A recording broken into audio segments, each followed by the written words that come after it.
Olá a todos, bom dia. Hoje nossa aula de história, né? Do sexto ano de A a G, né? Nossa aula de hoje, gente, nós vamos estudar os povos do Mediterrâneo, tá? Vai ser da página 104 até a 107, ok? O objetivo dessa aula de hoje é identificar o mar Mediterrâneo como troca de culturas, né? Que lá tiveram muito disso, troca de culturas. Conhecer características de algumas civilizações e sua relação com o Mediterrâneo, tá? O Mediterrâneo, gente, a WWF, uma organização não governamental e ambientalista, ela divulgou um relatório em 2018 contando uma grave situação que se encontra o mar Mediterrâneo, mais precisamente um alerta, né? Pois ela diz que eles correm sério risco de transformar-se no mar de plástico. Aí você vai e pergunta, professor, mar de plástico? Sim, mar de plástico, devido à ação humana, à ação do homem, né? Poluindo o mar Mediterrâneo, né? Com garrafas PET, garrafas plástico, com plástico, né? Então, segundo a WWF, esses plásticos representam cerca de 95% de todo o lixo que flutua no mar Mediterrâneo. Ok? Então, diante disso, existe uma preocupação por parte dos ambientalistas, né? E os países que mais poluem, que faz parte, que o mar Mediterrâneo passa por esses países, né? É a Turquia, Espanha, Itália, Egito e França, né? Quer dizer, é uma verdadeira tapa na cara dos franceses, pois nós somos sabedores que os franceses eles querem intervir em nossa soberania aqui no nosso país. Tipo, eles ficam falando, alegando que a Amazônia está sendo destruída, né? E na verdade também está, né? Tem que ter uma política pública voltada para isso, né? Mas só que o nosso governo também às vezes tem uma razão quando esses países querem se meter num sentido de que eles querem intervir em nossa soberania. Ora, a França não cuida nem da sua poluição, né? Que eles estão poluindo o rio, o mar Mediterrâneo, na, precisamente dizendo, o mar Mediterrâneo, né? Com plástico. Então eles industrializaram o país dele, no caso os franceses, e agora estão atrás das florestas alheias, no caso a nossa, a Amazônia. Tá certo? Eles não estão sendo bonzinhos em querer mandar uma grana para cá, como a Austrália também, a Dinamarca, né? Outros países aí da Europa, de primeiro mundo, né? Eles não estão querendo ser bonzinhos, não. Eles querem vir tomar aqui também, ok? Então eu tenho essa visão, né? Meu ponto de vista, ok?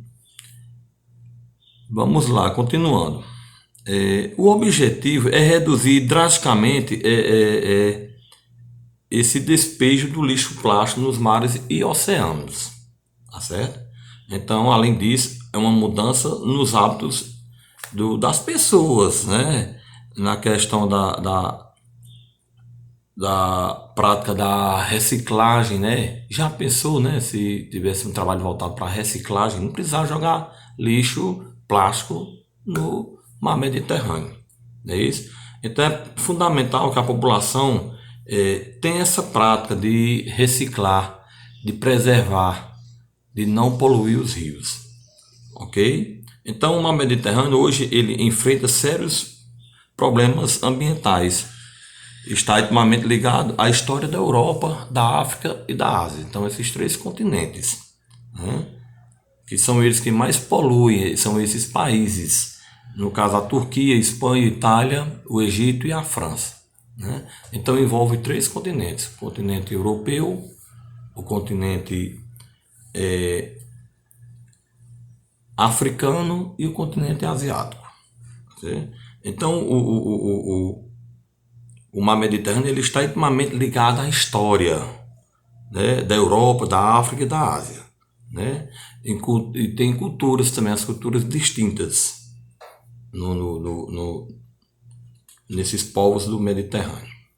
Localizado entre Europa, África e Ásia, o mar Mediterrâneo possui um papel em destaque na história dos povos e das civilizações que se desenvolveram em suas margens ou próximo a elas. Não? Então, a maior parte das terras do Mediterrâneo é quente e irrigada pelas chuvas. Nas planícies próximas da costa, os habitantes plantavam trigo e cevada, né?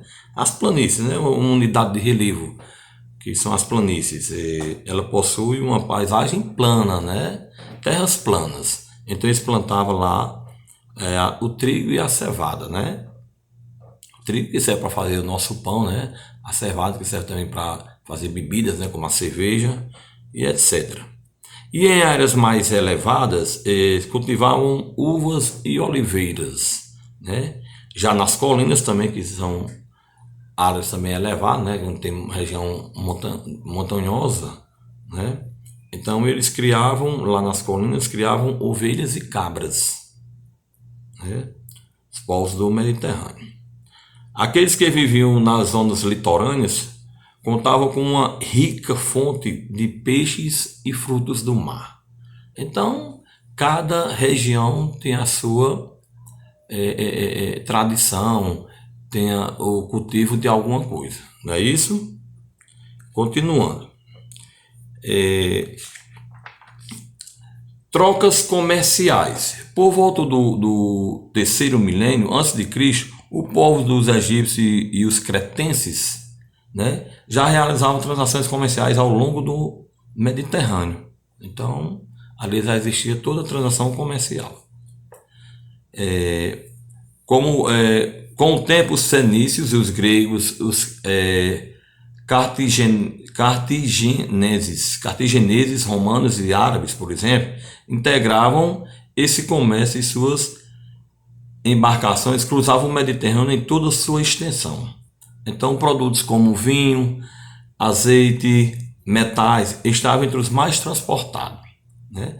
O Mediterrâneo também ele acabou se transformando em um dos destinos finais, a chamada Rota da Seda, né? A Rota da Seda, gente, ela desempenhou um papel fundamental no desenvolvimento das civilizações daquela época, né? Devido ao comércio, né? E intercâmbio das pessoas, das regiões e por aí vai, tá certo? Então, desde aquele tempo, gente, antigamente não existia moeda, não existia cédula, né? As pratinhas, né? Na época existia era uma prática chamado escambo. O que é o escambo? São trocas de mercadorias. Não tinha a moeda, né? Então trocava de mercadoria. Era uma prática de escambo, né? Será que hoje ainda existe essa prática? Tem pessoas que praticam, né? Às vezes trocam uma sela de um cavalo, trocam num animal, né? Trocam uma bicicleta num saco de feijão e por aí vai. Então, isso aí até hoje existe essa prática do escambo pelo mundo afora, não é isso? Então, gente, é isso. Falamos sobre os povos do Mediterrâneo, né? E que é de fundamental importância, gente, não só os povos do Mediterrâneo, como nós também aqui brasileiros, em nosso país, não poluir os rios, né? Não poluir o mar, não poluir, enfim, nada, as nascentes, não poluir os canais, não poluir as ruas, né? Nossas casas, enfim, tudo, né? Se você é consciente, quando for ao mercado, em vez de trazer as sacolas, vocês levam uma sacola própria. Aí você traz suas coisas, não é isso? Porque a gente tem mania de trazer mais sacolas. Sacolas gerando mais sacolas. Por exemplo, aqui em casa tem uma prática de fazer as compras e ainda trazer sacolas a mais. Para quê? Para colocar o lixo, né? Mas tem que ser o mínimo. Você já traz aquela e ainda trazer mais, né? Então, o certo é a prática você ir fazer suas compras com uma sacola. Ou melhor, com uma bolsa. porque sacola já tem demais, tá certo? Então, gente, a todos aí, bons estudos, né? Vou passar uma atividade, vai estar lá na plataforma do Google Classroom, né? A atividade vai ser da página 107, certo? Atividade 1 e 2 ou 1, 2 e 3. Talvez eu possa passar até outras, elaborar outra, tá bom? Mas o livro, as páginas são essas daí, de 104 até essa 107, tá certo? Então a todos, bons estudos, bom desempenho e não se esqueça de fazer as devolutivas, tá bom? A todos, até a próxima aula.